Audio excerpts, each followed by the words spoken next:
Hello friends, आपके अपने YouTube channel MIM news bulletin में आपका हार्दिक स्वागत है। सबसे पहले तो आप सभी को विजयदशमी की हार्दिक शुभकामनाएं। बुराई पर सच्चाई की इस जीत को हम सभी को प्रेरणा के रूप में लेना चाहिए और इससे सीख भी लेनी चाहिए। जल्द ही हमारी समस्याओं का निवारण भी हो, ऐसी कामना भी हमें आज करनी चाहिए। बिहार STT 2019 का रिजल्ट जब पहली बार 12 मार्च को प्रकाशित हुआ था तो स्वयं शिक्षा मंत्री वहां मौजूद थे और उन्होंने ये कहा था कि जितने भी अभ्यर्थी क्वालिफाई हुए हैं सभी की नौकरी पक्की। और उनके इस नौकरी पक्की वाले बयान से सभी अभ्यर्थी काफ़ी खुश थे।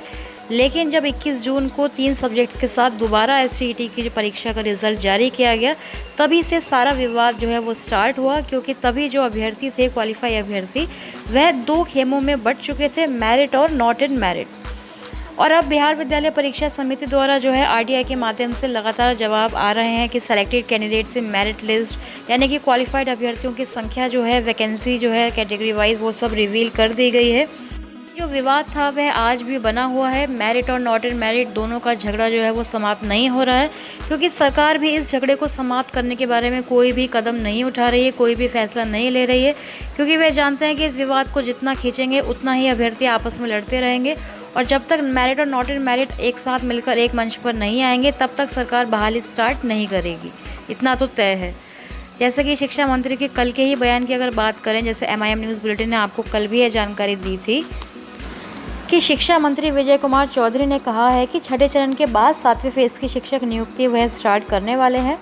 और उन्होंने कुछ दिशा निर्देश भी अभ्यर्थियों को दिए थे कि अभ्यर्थियों से अपील भी की थी कि स्थिति का संज्ञान लें और किसी भी अनावश्यक भ्रम का शिकार होने से बचें, क्योंकि राज्य में अभी आदर्श आचार संहिता लागू है, निर्वाचन चुनाव वगैरह चल रहे हैं, प्रक्रिया चल रही है।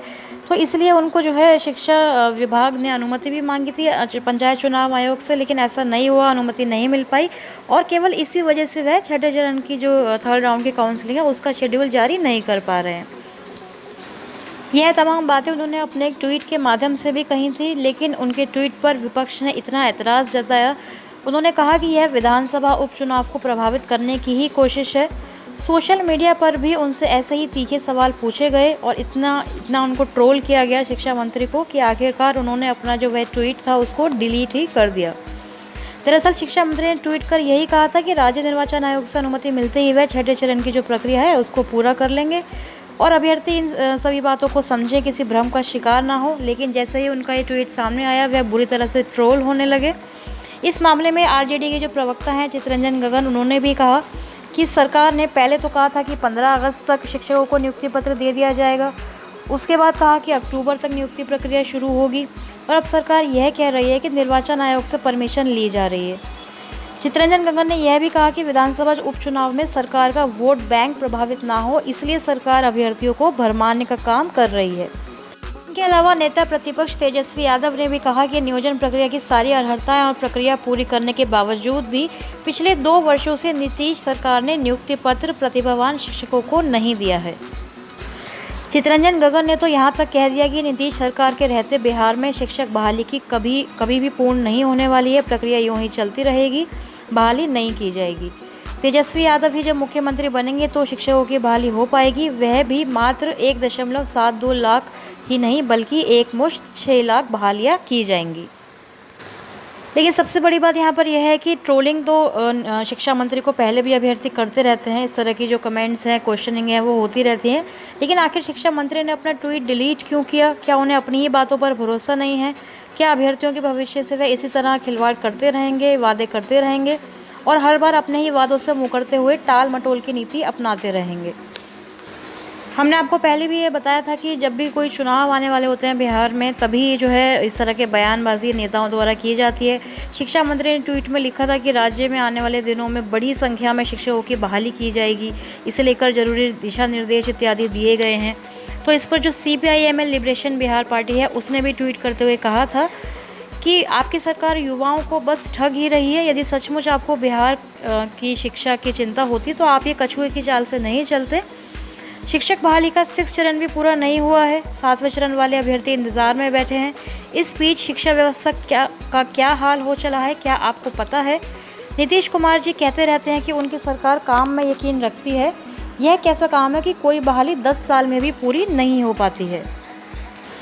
तो शिक्षा मंत्री के एक ट्वीट पर चारों तरफ से जब इस तरह की ट्रोलिंग होने लगी, सभी जो है विपक्षी दल एक्टिव हो गए, सभी ट्वीट्स इत्यादि करके या फिर सोशल मीडिया पर आकर या मेन स्ट्रीम चैनल मीडिया पर, टीवी चैनल्स पर आकर इंटरव्यू में ये सारी बातें कहने लगे।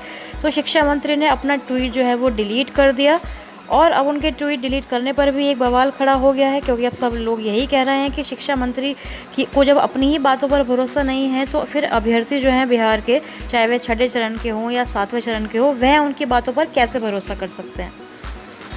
सातवें चरण के जो शिक्षक अभ्यर्थी यानी कि STET अभ्यर्थी हैं, उनको तो पहले ही शिक्षा मंत्री की बातों पर भरोसा नहीं रहा है पहले से ही, क्योंकि जब 12 मार्च वाला बयान था सभी अभ्यर्थियों की नौकरी पक्की, उसके बाद फिर वो कहते हैं कि ये STET केवल पात्रता परीक्षा थी।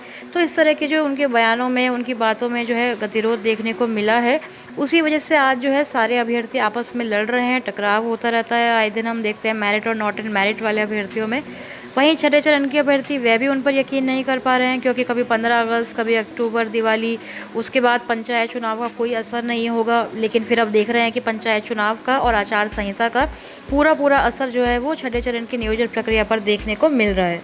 तो इसलिए कोई भी शिक्षक अभ्यर्थी हो या बिहार का कोई भी निवासी हो, पूरी तरह से शिक्षा मंत्री पर भरोसा नहीं कर पा रहा है, क्योंकि शिक्षा मंत्री जब अपना ही ट्वीट डिलीट कर रहे हैं, इट मीन्स कि उन्हें अपनी ही बातों पर भरोसा नहीं है।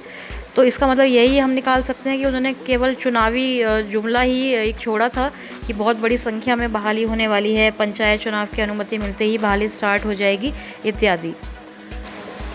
और इसीलिए हम देखते हैं कि आए दिन जो शिक्षा विभाग के प्रधान सचिव हैं संजय कुमार, वह कोई ना कोई ट्वीट करते हैं कि डिपार्टमेंट जो है नियमावली में संशोधन कर रहा है, डिपार्टमेंट मेरिट लिस्ट वाले अभ्यर्थियों के बारे में सोच रहा है, डिपार्टमेंट कोई नया रिक्रूटमेंट बोर्ड बना रहा है, भर्ती बोर्ड बना रहा है, जिससे सातवें चरण की बहाली हो पाएगी। तो इस तरह की बातें लगातार संजय कुमार द्वारा कहते हैं, क्योंकि शिक्षा मंत्री तो जैसे ही कोई ट्वीट अगर करते भी हैं तो उनको बुरी तरह से ट्रोल कर दिया जाता है, लेकिन अभी भी संजय कुमार के ऊपर अभ्यर्थियों को थोड़ा बहुत भरोसा है। तो इसलिए संजय कुमार द्वारा ही ये सारी बातें जो हैं वो निकल कर सामने आती रहती हैं। लेकिन फ्रेंड्स, अब हमारे पास ऑप्शन क्या है, चाहे वह छठे चरण के अभ्यर्थी हों या फिर सातवें चरण की बहाली में जो भावी शिक्षक बनेंगे वह हों, ऑप्शन क्या है? ऑप्शन सिर्फ यही हो सकता है कि अभी दिसंबर तक हमें इंतज़ार करना पड़ेगा, पंचायत चुनाव समाप्त होने के बाद ही सरकार पे हम दबाव बना सकते हैं। लेकिन STET अभ्यर्थियों को अभी यही चाहिए कि केवल सर्टिफिकेट जारी करने के लिए दबाव बनाया जाए सरकार पर। मेरिट और नॉट इन मेरिट का झगड़ा भूलकर आपस में एकजुट होकर हमें यही डिमांड रखनी चाहिए, यही मांग रखनी चाहिए कि एटलीस्ट STET सर्टिफिकेट जो है वो इशू किया जाए, ताकि फिर उसको इशू करने का बहाना सरकार लेकर फिर और सातवें चरण की बहाली को डिले ना कर पाए। इस बारे में आपकी क्या राय है, कमेंट सेक्शन में लिखकर हमें ज़रूर बताएं। कोई प्रश्न अगर आपके दिमाग में आता है तो वो भी पूछें, कोई आपकी राय है, कोई सजेशन है वह भी बताएं। शिक्षक नियोजन से संबंधित अगर आपके पास कोई जानकारी है वह भी हमसे साझा करें, हम अपने साथियों के साथ उसको ज़रूर शेयर करेंगे। चैनल पर नए हैं तो सब्सक्राइब करना ना भूलें। Thank you for watching.